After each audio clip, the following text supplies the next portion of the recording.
Hey guys, this is a video to show you how to operate the Polaris 570.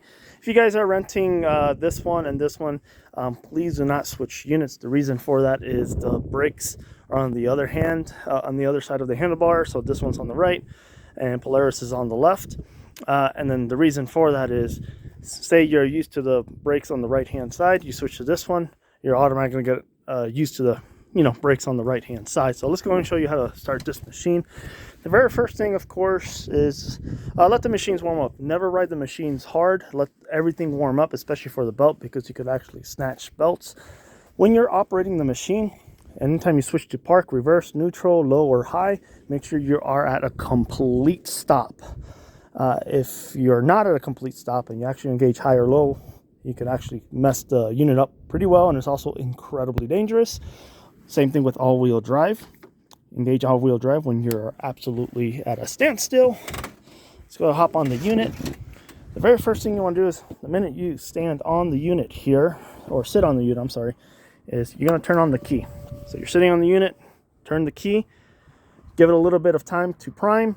If you turn it on right away and it's not starting, it's because you're not letting the gas prime. You're going to hold the brake and turn the key at the same time for this Polaris 570 unit. To turn it on, make sure you're on park or neutral. Ideally, you want to be on park first. So I'm going to hold the brakes here. It's a little hard to do with one hand, and I'm going to turn this key. So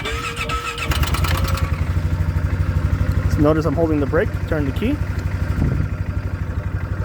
Now, just let it warm up for a little bit. Now, if you do the same thing, you just go like that, and it doesn't turn on, remember, hold the brakes.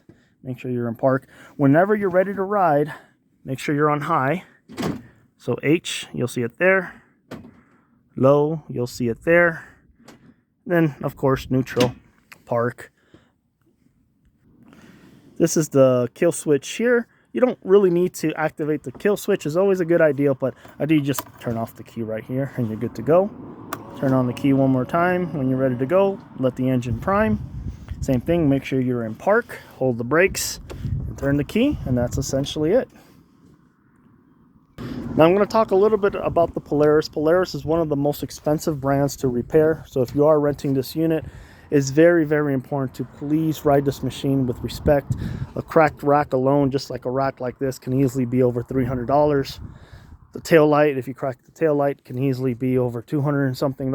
Polaris is just very, it's just an expensive unit. That's why I don't really rent Polarises anymore for single-seater ATVs, mostly Yamahas. But unfortunately, Polaris is one of the few manufacturers, and Can-Am, of course, that makes two-seaters.